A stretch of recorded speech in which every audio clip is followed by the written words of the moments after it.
Okay, this is crazy. I was just exporting this video. Now there are multiple sources suggesting that Yoel Roth is leaving Twitter.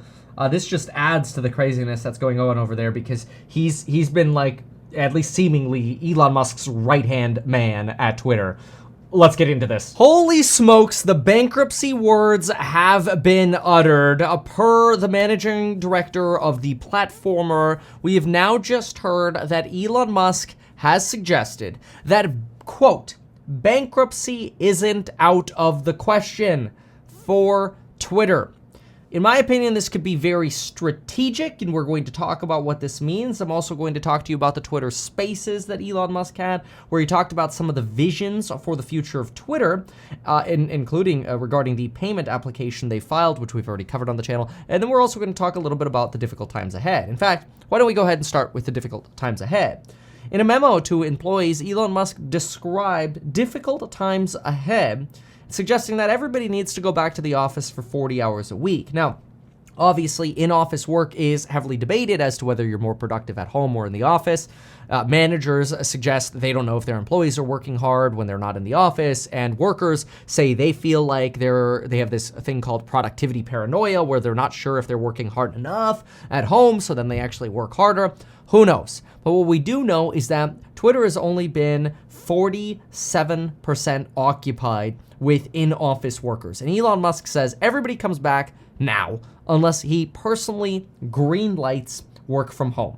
This comes right before him suggesting that bankruptcy isn't out of the question for Twitter. Now, I want to make it very clear, this has some clear benefits for the company, in my opinion, but I want to also be very clear that bankruptcy does not mean failure. Bankruptcy does not mean let's start over and just shut the company down, right? So let's be clear here. It all comes down to which chapter of the bankruptcy code you're talking about. In most cases, you're looking at either chapter 11 or 13 rather than a chapter 7. Now, why does that matter?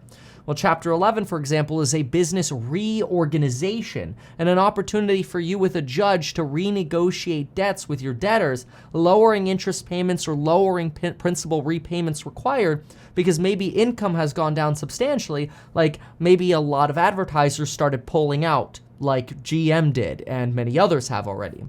That's possible. So it makes sense that Elon says bankruptcy isn't out of the question. That is to be contrasted with Chapter 7 bankruptcy, which would be a liquidation. That means you're closing your stores. That means you're closing the doors. Everything's shutting down. You're done. You're out of business, right? So Chapter 7, going out of business. Chapter 11 is, yo, we got too much debt. Our revenue just declined. We got to fire people, and we need to renegotiate these debts. It's actually an opportunity for you to reduce your liabilities and request, concessions from debtors and basically make them take part in the restructuring of the business so that it doesn't go bankrupt. Now, you don't want to regularly pull that card because then your reputation goes to crap, right? People don't want to work with you anymore in the future. For individuals, that's called having a bad credit score. For companies, that's called having a bad reputation. Now, Elon Musk has a unique opportunity to potentially file bankruptcy because he could just do this. Look, I went in to try to take over. I tried cutting as many costs as I could, but too many advertisers pulled out for political reasons. We got to file bankruptcy. Chapter 11, reorganization. Now, what are some benefits of this? Well, again, you lower potentially your liabilities and your interest payments and the terms.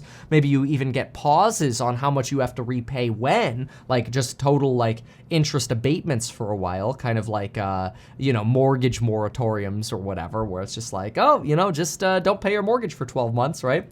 But think about some of the things that it does. First of all, it kind of makes fired employees feel like justified in being fired, right? It's like, all right, I mean, they're going bankrupt. That's, again, sounds like out of business, but it's probably not out of business. But it, in some way, kind of probably makes them feel a little better. It's like, I don't want to be on that sinking ship anyway. Whatever, it's not going to be a sinking ship, but whatever, you could think that. Bye, leave peacefully, right?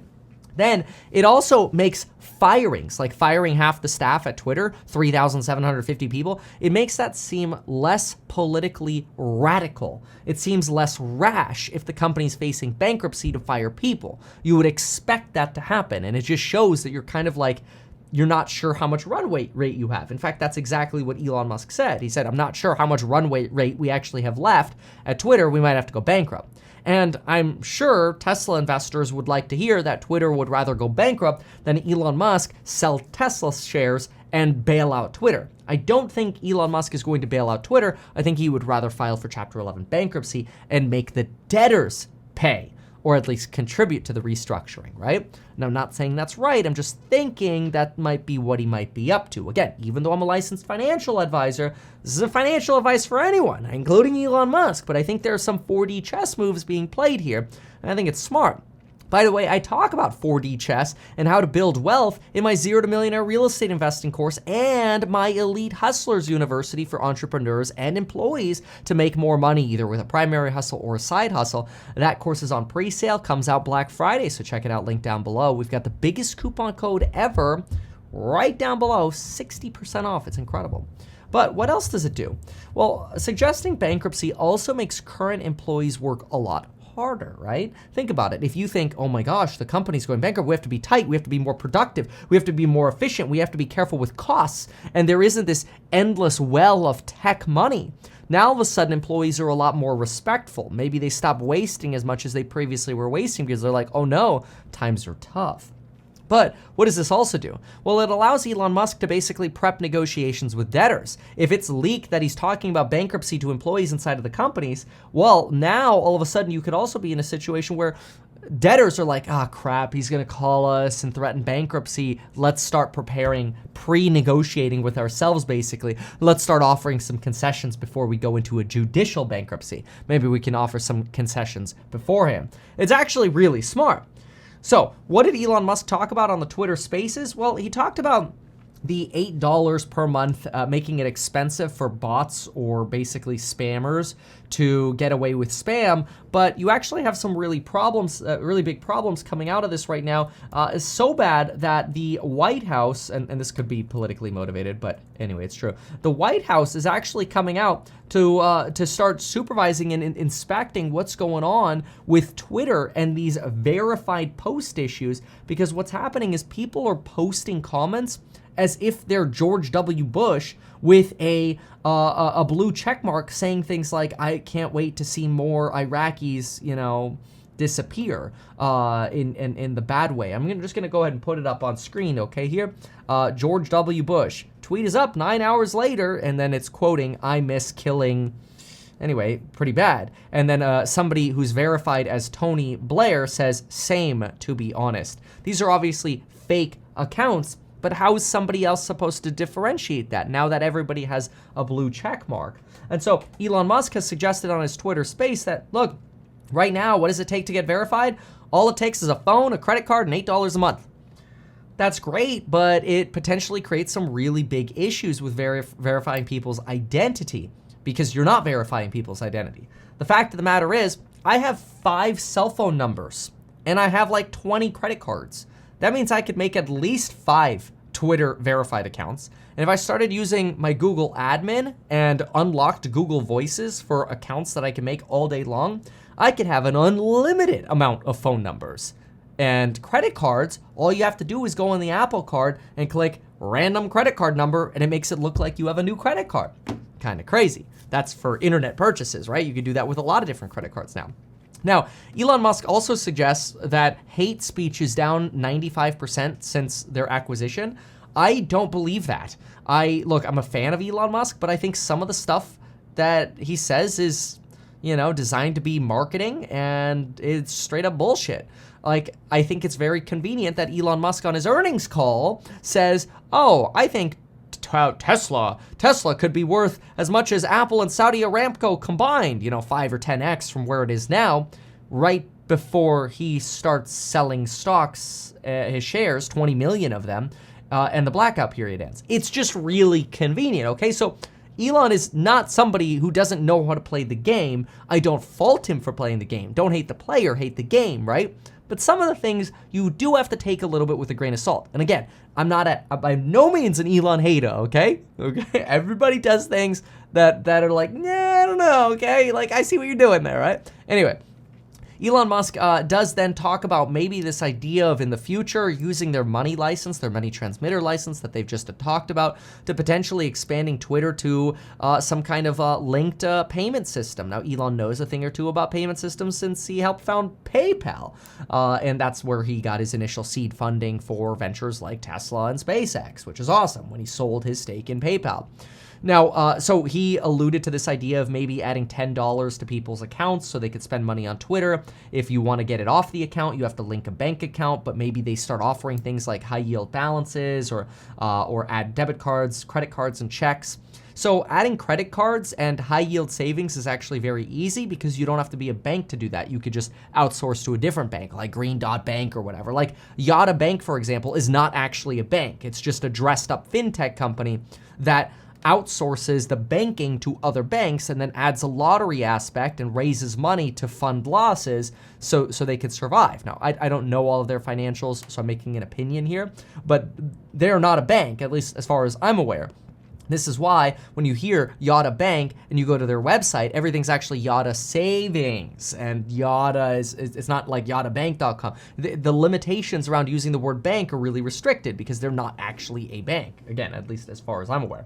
So this is actually good for Elon though, because yeah, you could actually pretty easily add money market accounts and pay people high yields. It's not that big of a deal. And his idea is that maybe you could make the system as useful as possible, where you basically buy things effortlessly without click, or with one click, that is.